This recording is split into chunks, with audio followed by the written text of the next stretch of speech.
പുസ്തകത്തിന്റെ പേര് rich dad poor dad. എഴുതിയത് റോബർട്ട് ഡി കിയോസാക്കി. പ്രധാന ആശയം: സമ്പത്ത് നേടാൻ സാമ്പത്തിക ബുദ്ധിമുട്ടുകൾ ഒഴിവാക്കാൻ പണം സംബന്ധിച്ച അറിവും ശരിയായ മനോഭാവവുമാണ് പ്രധാനം. സംഗ്രഹം: പുസ്തകത്തിൽ കിയോസാക്കി തന്റെ ജീവിതത്തിലെ 2 അച്ഛന്മാരെക്കുറിച്ചാണ് പറയുന്നത്. പൂർ ഡാഡ്, തന്റെ സ്വന്തം അച്ഛൻ, നല്ല വിദ്യാഭ്യാസം ഉണ്ടെങ്കിലും പണമുണ്ടാക്കാനായി എപ്പോഴും ജോലി ആശ്രയിച്ചിരുന്ന ആളാണ്. സുരക്ഷിതമായ ജോലി, ശമ്പളം, പെൻഷൻ എന്നിവയിൽ വിശ്വസിച്ചിരുന്നു. റിച്ച് ഡാഡ്, സ്നേഹിതന്റെ അച്ഛൻ, വലിയ വിദ്യാഭ്യാസം ഇല്ലെങ്കിലും സാമ്പത്തികമായി ധാരാളം അറിവും ബുദ്ധിയും ഉള്ള ബിസിനസ്സുകാരൻ. അദ്ദേഹം ശമ്പളം അല്ല, സ്വതന്ത്ര വരുമാനമാണ് ജീവിത വിജയത്തിനുള്ള വഴി എന്നു പഠിപ്പിച്ചു. പ്രധാന പാഠങ്ങൾ: ധനികർ പണത്തിനായി ജോലി ചെയ്യാറില്ല, പണം അവർക്കായി ജോലി ചെയ്യുന്നു. സ്ഥിരം ശമ്പളത്തിന് ജോലി ചെയ്യാതെ വരുമാനം നൽകുന്ന ആസ്തികൾ നേടണം. സാമ്പത്തിക ജ്ഞാനം പഠിക്കുക അത്യാവശ്യം.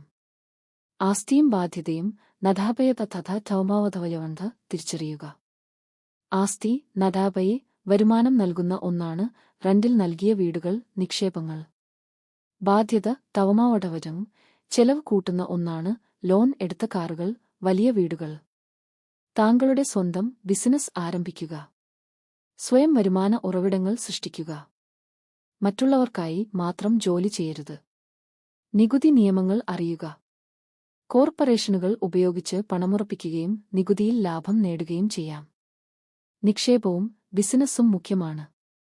പണത്തെ സജ്ജീകരിച്ച് സമ്പത്താകൂ, അതിനായി ചെറിയ റിസ്കുകൾ എടുക്കുക. ഭയം, അലംഭാവം എന്നിവ തോൽപ്പിക്കുക. തോൽക്കുമെന്ന് പേടിക്കരുത്. പഠിച്ചു മുന്നേറുക. പണത്തിനു വേണ്ടിയല്ല, അറിവിനായി ജോലി ചെയ്യുക. സെയിൽസ്, മാനേജ്മെന്റ്, കമ്മ്യൂണിക്കേഷൻ എന്നിവ പോലുള്ള കഴിവുകൾ മെച്ചപ്പെടുത്തുക. അവസാനമായ കുറിപ്പ്: റിച്ച് ഡാഡ് പൂവർ ഡാഡ് പെട്ടെന്ന് കോടീശ്വരനാകാനായി കുറിച്ച പുസ്തകം അല്ല. ശ്രദ്ധിക്കുക. പണത്തെക്കുറിച്ചുള്ള നമ്മുടെ മനോഭാവം മാറ്റുക. സമ്പത്തായി വരുമാനം തരുന്ന ആസ്തികൾ ഉണ്ടാക്കുക. സ്കൂളിൽ പഠിപ്പിക്കാത്ത സാമ്പത്തിക വിദ്യാഭ്യാസം സ്വയം നേടുക.